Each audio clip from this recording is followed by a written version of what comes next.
What's up guys, it's National Master Dem Apples here, back with another video, and today I'm going to be showing you the craziest queen sacrifice that you have not seen. So this game is one that you should definitely memorize, and it is said that after this game, the audience literally showered gold pieces onto the board. Now, is this true? Probably not, but let's take a look at the game. So, we start with d4, we get pawn to e6. This is an interesting way to start off the opening, and e4 is definitely possible, transposing into a French defense, but it's also possible to transpose into some like Queen's Gambit or other Queen's Pawn kind of openings. Nevertheless, e4 is played, d5, so we just have a normal French defense, knight to c3, and now the very interesting move, pawn to c5 is played. Nowadays, players opt for bishop to b4, which is a really interesting move after pawn to e5. Leads to some pretty crazy positions. I believe the lines go like c5 or bishop takes e3. And yeah, the lines get pretty interesting here, but not so. Knight c3, c5. It's worth mentioning that this game was played around 100 years ago, so modern theory had definitely not developed at around this time. Pawn to c5 allows this game to transition back into a queen's pawn opening and away from the French defense. So we have knight to f3, just defending the pawn, knight to f6, take, and bishop e2. Now, chess.com thinks it's a mistake. I really don't think so. And now the game resembles kind of like a queen's pawn structure. I mean, usually this pawn would be out here, right? But we get pretty much a Tarrasch-like position with the pawns on d5 and c5. So bishop e2, simply developing a piece. Knight to f6, both sides are developing castles, bishop e7, bishop g5, castles. Okay, now is a good time to take stock. The question is, who is better? The game has transitioned into a relatively common, isolated queen's pawn position. What this means is that, well, black will have an isolated queen's pawn. As you can see, these pawns are under some pressure, and they will probably be exchanged sometime. And so the question is, who is better? The answer is white able to control the square in front of the pawn? And well, here the answer is no, not right away. Because if some exchange happens, black might be able to go d4 and bust open the position for his bishops, which will be very powerful. So, as of right now, no, white is not significantly better, but if white can manage to blockade the d4 square, say after it takes a knight d4, not right away, but like if that's possible, right? Then white will be sitting with a nice advantage because this weak pawn will be a weakness and will be captured soon. Nevertheless, we have d takes c5, bishop to e6. Bishop takes c5 was not played. This could end up being a risky move after bishop takes knight, queen takes, pawn takes knight, pawn takes bishop is even worse. This just wrecks your pawn structure. Queen takes, and now the move queen takes d5. It's worth noting that knight takes d5 is not as strong because of queen takes b2, winning the pawn back right away. So queen takes d5, bishop b4, and after queen d3, white has a slight pull. He is up a pawn, but again, black has a double bishop pair and has a lot of activity. So, the position is not too pleasant for Team White here. But again, he did not want to lose a pawn, so bishop e6 is played. And it's pretty obvious that white can't hold on to this pawn. Now, you can try bishop e3, but eventually, slowly but surely, black will get to this pawn. So knight to d4 is played from white. We have bishop takes pawn, just regaining the pawn. Knight takes bishop, and pawn takes. Now, this exchange is pretty interesting. This exchange makes this e-pawn a backwards pawn. It has no defenders, and it's not isolated because it's got this pawn, but it is backwards, meaning that no other pawn can defend it. This pawn is going to be a huge weakness for white later. In exchange, what did black get? Well, black got some activity with his bishop, but definitely with his rook. We'll see how this exchange turns out for white later in the game. We have bishop to g4, putting pressure on the weakness right away. But generally, you don't want to make such, awkward moves like this. Just moving the piece to the side of the board for no reason. It's not for no reason, but black is going to play queen d6. And the thing is, black was always going to play queen d6 just to move his queen out and connect his rooks. So it's not like white's move threatened anything. It's also worth noting, knight takes g4 was a possible move after takes. You can analyze it yourself, but the funny thing is that white does not have any good moves. For example, after queen e2, or like if rook takes f2, right, then rook takes f2, and there are all sorts of discoveries with this bishop. Now, this is a lot to calculate, but you have to trust me that in the complications, black is perfectly fine. Now, queen d6 is arguably a better move, though, as it keeps more pieces on the board and asks white, now what are you going to do with your bishop, right, now that you're not going to win my queen? So, bishop h3 is played, saving the bishop, rook a to e8, and yeah, black is ready to advance in the center and has a pretty pleasant position. As we can see, we got kind of an isolated queen's pawn position, but now it's not isolated anymore, first of all. And second of all, white is not able to control the square in front of the pawn, meaning that black should be at least equal.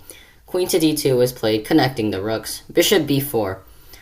This is a slightly suspicious move, as black does not really threaten anything. He does not even threaten to take, because white will take back with the queen, and there is no fork here, because white will just move the queen to e3. So this is kind of a useless move. It also takes the bishop off of the good diagonal, but at the same time, you know, this knight to e4 move could be a nasty threat. So bishop takes f6, the best move, just getting rid of the knight before it can get to e4. Rook takes f6, and now rook to d1. I see a lot of beginners playing moves like this, thinking that, oh, me put rook on active square in the center. Yes, but have you realized that your rook is biting into rock? It's like biting granite, bro. Like, you are not going to get past this pawn because it's defended by another pawn. What do you think you're doing? If you think you can open up the file, like if you could play pawn e4 and takes, then your rook is useful, but you don't even have a pawn on the e file, so how are you going to open up? c4 is going to take a bajillion years, so yeah. Queen c5, a very nice move by black, trying to just damage the pawn structure and find something to play for, right? Black wants to damage the pawn structure, maybe he'll go double rooks, or like put a rook on the c-file and attack the c3 pawn, which will be a weakness. Which is why white should have gone a3 instead of this. After a3, takes, white is perfectly fine. Rook a d1 though, queen c5, queen e2, bishop takes, and now queen takes. Now this is what white wanted black to fall for. After this move, rook takes d5 is played, and we see the problem immediately, right? Black is going to get mated if this happens. See, look, check, checkmate. So black cannot recapture the rook, and all of a sudden this pawn is isolated. Now it's true that white has some pretty weak pawns of his own, but through this, this exchange, black definitely did not need to allow this move and could have played anything. Maybe even something slow like rook to e7, protecting the rook, preparing to take the pawn, and he'd slowly milk this positional advantage to a win. But after rook takes d5, knight to d4, all hell breaks loose. Because this is the best move. It attacks the queen. It attacks the pawn. The queen moves to the wrong square, while black is simply going to take the rook, so this is probably the most challenging move. We have queen to h5. It's not apparent how this is a blunder. I mean, of course it says it's a blunder, right? But, I mean, your rook is attacked, so you gotta move it, right? And, well, yes, the rook moves, obviously, because it's attacked. Black does not have any good checks right now to play, so, yeah, the rook just goes here. This is the best spot for the rook, because it threatens a nasty idea.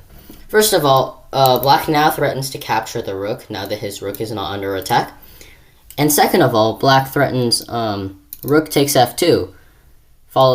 If rook takes f2, right, there is queen to e1 with checkmate, say like we'll say white saves his rook, right? With not rook e5, because that would ruin the entire plan, say rook g5, right? There's this move, rook takes f2. If takes, there is queen to e1. And rook f1 and queen f1, checkmate. So this would be a pretty nice combination. White doesn't need to do this, but, like, yeah, he does need to do this. So he's kind of cooked, right? Rook f8, rook e5 is played as to stop this combination, right? Now this does not work because, well, here loses the queen because here, right? But this is still not great for white if he takes the rook because of queen to a1 check. And now we have the same problem. So why did black not take here? Well, the question is, like, I don't actually know. This is a really good move. And so black did not play that.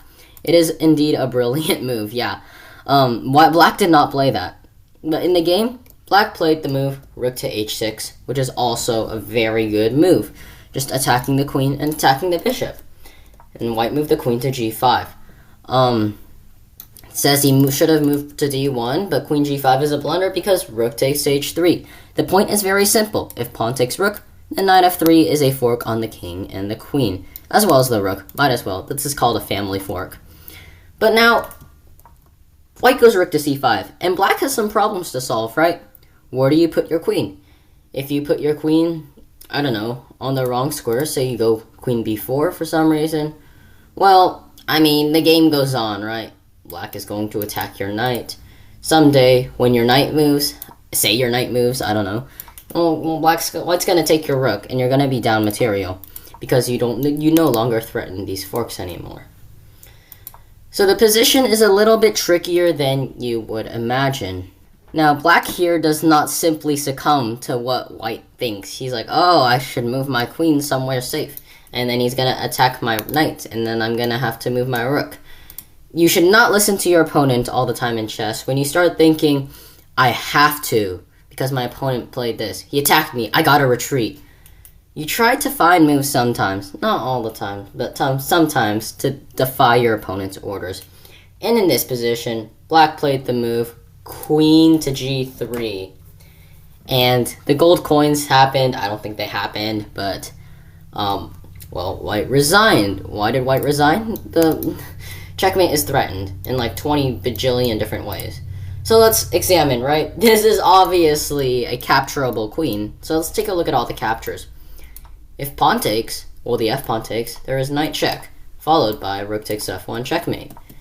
If instead h captures, well, this is a easier, or like a quicker demise, I don't know, knight to e2 with checkmate, because the rook now controls h1. The last one to check is queen to g3, after which knight e2 check takes check again, and now, well, you can't take either way, right? Because this is not legal, and if takes, there is checkmate again. I think I've been saying checkmate way too many times. King g1, but after the simple knight to e2 check, king h1, and something like rook to c3, you can see that in the previous position, white had counterplay, but now with the pieces exchanged off, white has absolutely no counterplay. And he's going to lose all his pawns, and he's going to lose the game. So this queen g3 move is a classic game. The players were Stefan Levitsky from the white side and Frank Marshall from the black side. And yeah, this is definitely a chess game you should remember. Thanks for watching. Like and subscribe if you enjoyed, and I'll see you next time. Bye.